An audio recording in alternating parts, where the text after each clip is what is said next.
Emotional Intelligence. Written by Daniel Goleman. Summary. How often have you been asked what your IQ is? In contrast, have you ever been asked anything about your emotional intelligence, EQ?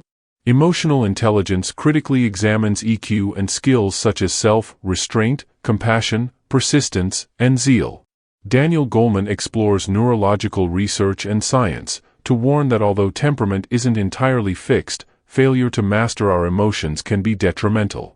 One of the biggest concerns is the worldwide trend of children being more emotionally troubled than in the past. Children are more lonely, angry, anxious, and impulsive, and we need to look at fixing this. Mention the name Daniel Goleman, and everyone thinks EQ. They're synonymous.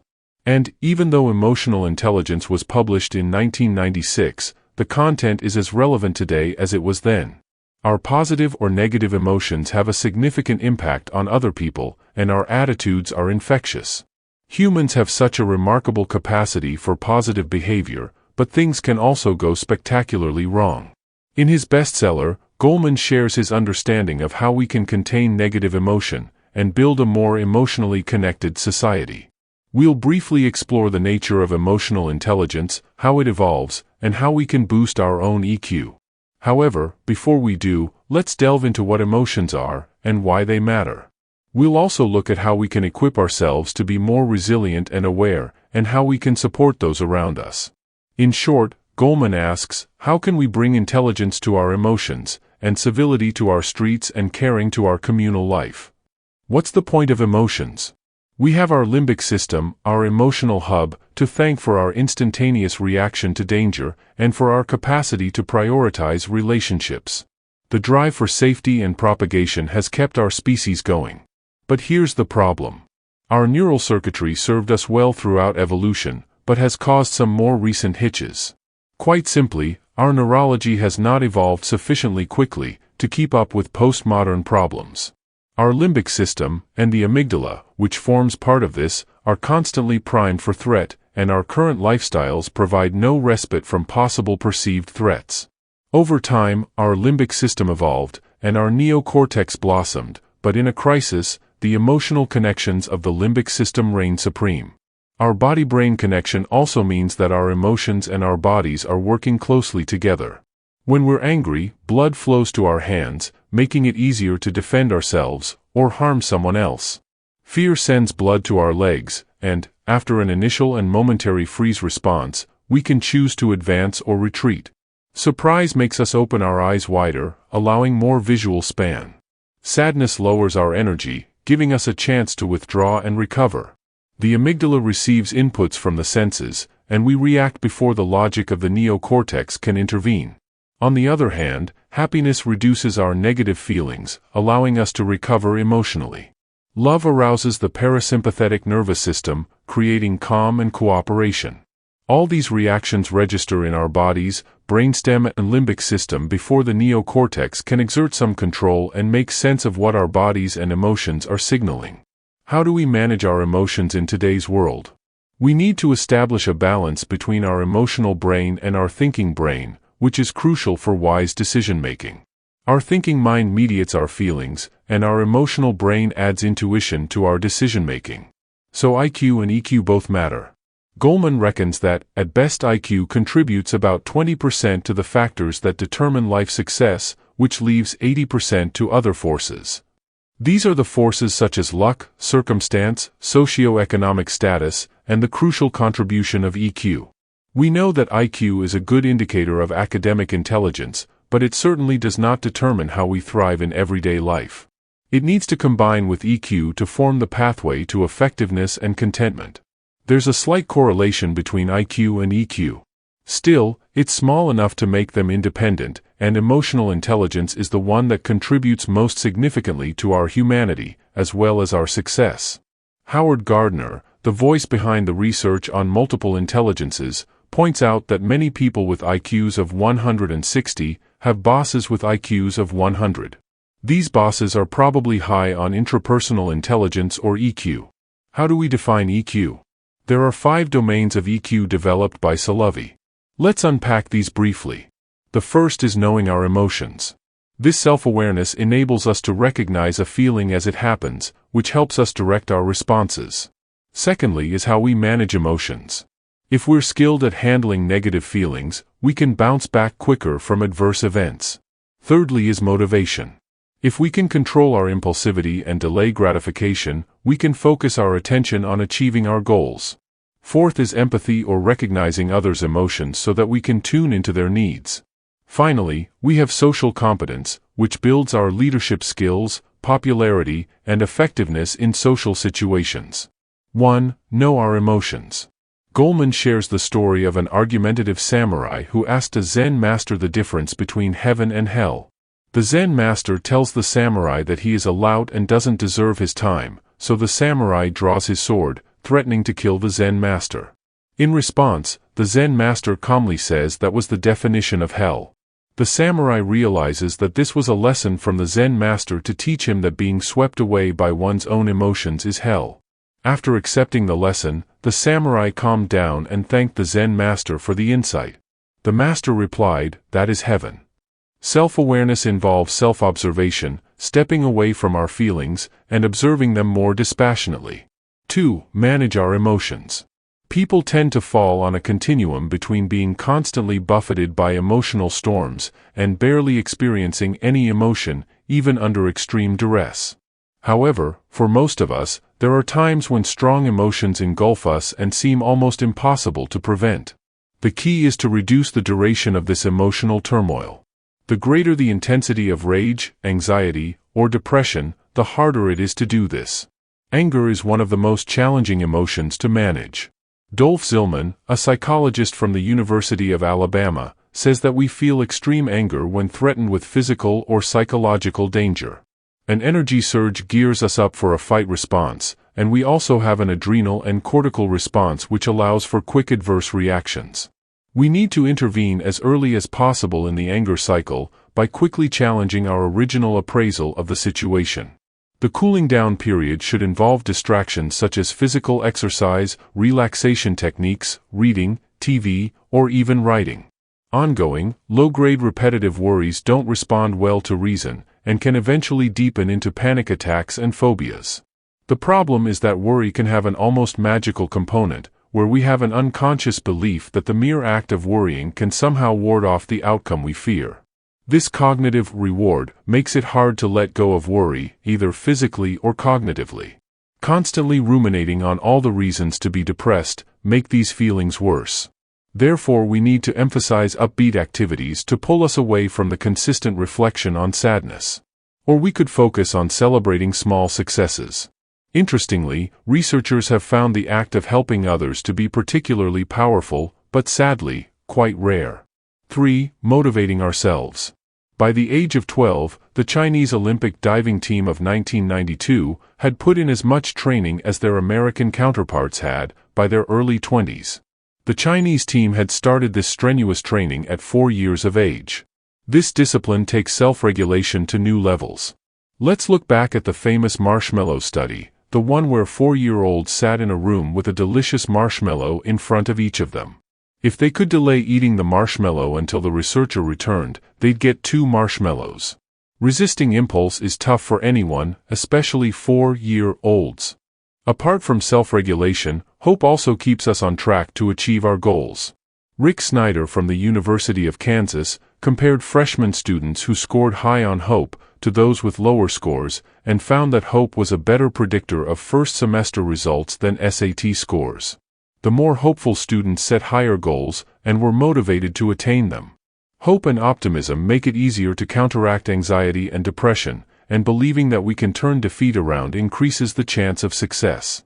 Success also comes from being highly disciplined and focused. Motivation is a crucial aspect of flow, and getting into flow increases our output significantly. Mihai Csikszentmihalyi coined flow, and it's the experience of being completely immersed in something, to the exclusion of other emotions or cognitive preoccupations.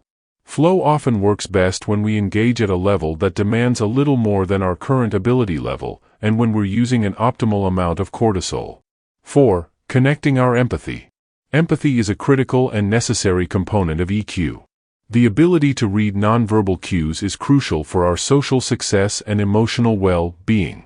This is very apparent in childhood. Empathy helps children manage the rough and tumble of the classroom, and children with high empathy do better academically. Researchers estimate that 90% of an emotional message is nonverbal, and they found that even infants respond empathically to someone else's distress. From about 2.5 years, toddlers start to differ in empathy levels, with some being very responsive and others tuning out. Early attunement, how a parent consistently responds to their child's emotions, is crucial in building this capacity. 5. Connecting to others. Social connection is a pivotal part of being human. However, even though we're wired for connection, it's difficult enough handling our own emotions, never mind someone else's difficult ones. Our previous two EQ skills, self-regulation and empathy, are the foundations for building relationships with others. Emotions are contagious. In fact, when we watch someone else who is angry or cheerful, our facial muscles adjust to the feelings we're observing. What's more, the closer the coordinating movements between people are, the higher the rapport.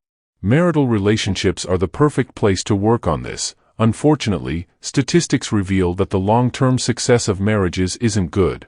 For instance, 67% of couples who married in 1990 are likely to head to the divorce courts. The ability to connect using EQ skills is crucial if these statistics are to improve. Everyone jokes about men's lack of emotion and women's emotionality. Goleman says science supports these differences. There's a his and her emotional reality that begins in childhood, and it's partly biological and partly due to how we grow up. Considerable differences are noticeable by 13. Girls can be subtle and artful with aggression, whereas boys are more physically confrontational, and far less aware of girls' more indirect strategies. On the other hand, girls do well in small intimate groups and build cooperation, whereas boys rely on competition. If someone falls during a game, girls will stop the game to assist, but a boy who is hurt is often expected to stop crying and continue. Carol Gilligan from Harvard points out that we basically go to different emotional schools, and this carries through into marriage where we have to learn how to argue. She explains that learning how to argue is more important than the content of an argument. John Gottman from the University of Washington tracked more than 200 couples' conversations and could predict, with 94% accuracy, who would divorce within 3 years. Contempt was at the heart of this finding. Contempt isn't just found in our words, but also in body language. In fact, Gottman explains that contempt has a facial signature, a muscle pulls on the left-hand side of the mouth, and eyes roll upward. When we unconsciously observe this, our heart rate jumps. Gottman found that if a husband shows regular contempt, his wife will tend to be more prone to a range of health problems. And if the woman's face shows disgust 4 or more times within a 15-minute conversation, the couple is likely to separate within 4 years. Then there's the ultimate form of defense, which is stonewalling. Stonewalling happens when one partner refuses to engage in a conversation and resorts to stony silence and a blank expression. This feeling of distaste and superiority can be the death knell to relationships because it becomes impossible to solve any arguments. The meaning that one partner attaches to the other's words and body language can also trigger what's called flooding.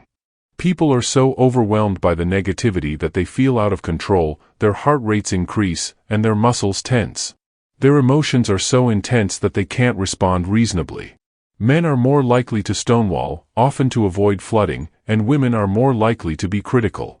The imbalance that results can create such tension that things spin out of control, and the cycle of criticism, stonewalling, negative thoughts, and emotional flooding escalate to divorce. Goleman's advice is to argue more mindfully. When you argue, stick to one topic, and use empathy by listening to each other's point of view. Listen to, and then repeat what you think the other person is saying and thinking. This is a useful practice because it builds emotional attunement and decreases defensiveness. What about the workplace?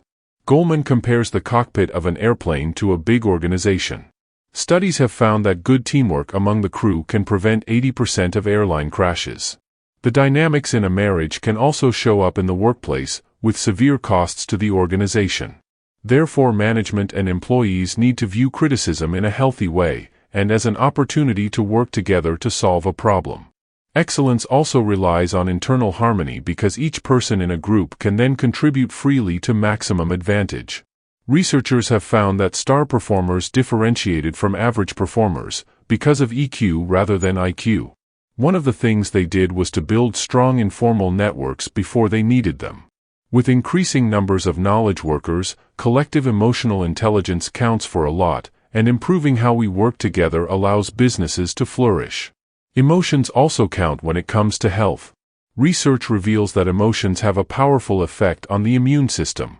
Some surgeons pay careful attention to this connection. Dr. Kamran Nezhat, an eminent surgeon, says, "If someone scheduled for surgery tells me she's panicked that day and does not want to go through with it, I cancel the surgery." He says that when people are calm, they do better in surgery and are less prone to heavy bleeding and complications. The logic is that panic hikes blood pressure, which distends veins, causing them to bleed more. Meta-studies show that distressing emotions are as much of a risk factor for health threats as smoking and high cholesterol.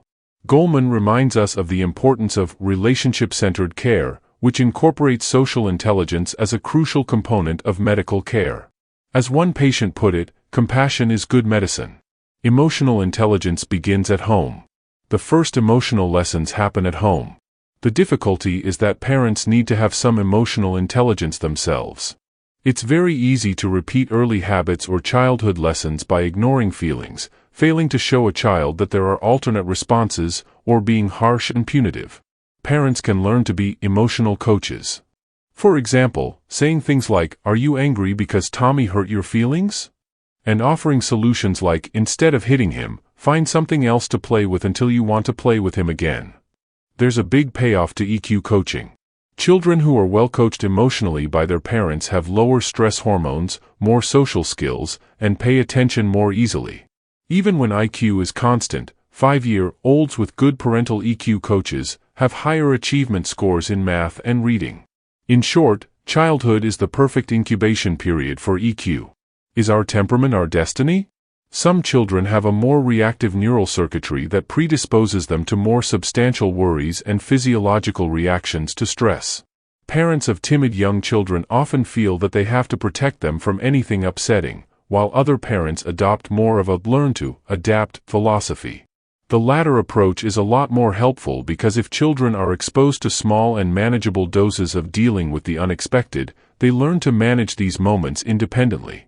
A little bit of venturing out into the big world, with gentle but firm parents, can shift neural circuitry. And repeated small but positive experiences help children to make this shift towards confidence and independence. As children get older, emotions start to become more disrupted. Mental illness is increasing among teenagers. For boys and girls between 10 and 13 years of age, the rate of depression can be as high as 9%. This figure remains unchanged for boys, but at puberty, this rate can double for girls. Up to 16% of girls between 14 and 16 suffer from bouts of severe depression. Recent research suggests that children prone to depression reveal a gloomy outlook on life before becoming depressed. Children who get a lousy grade often respond by attributing it to a personal flaw, such as, "I'm stupid." They feel more depressed than those who see it as something changeable. Interventions that use this opportunity to challenge thinking patterns and to reframe failure show good results. Learning to challenge pessimistic beliefs seems particularly helpful at the cusp of adolescence. In conclusion, self-awareness, identifying, expressing and managing feelings, impulse control, delaying gratification, and managing stress are key to developing EQ. Programs that develop EQ should be implemented from 6 to 11 years of age. This is particularly important when children transition into grade school, and then into junior high or middle school. Puberty is crucial because of the changes to a child's biology and brain functioning, and social-emotional programs can inoculate them against the challenges these transitions bring. As Goleman says, the optimal design of emotional literacy programs is to begin early, be age-appropriate, run throughout the school year, and intertwine efforts at school, at home, and in the community. Daniel Goleman presents a convincing argument, backed by scientific research, that emotions are far more critical to our social and academic success than we realize. And, importantly, he shows us that emotional intelligence is something we can actively nurture, not only in childhood but throughout our lives.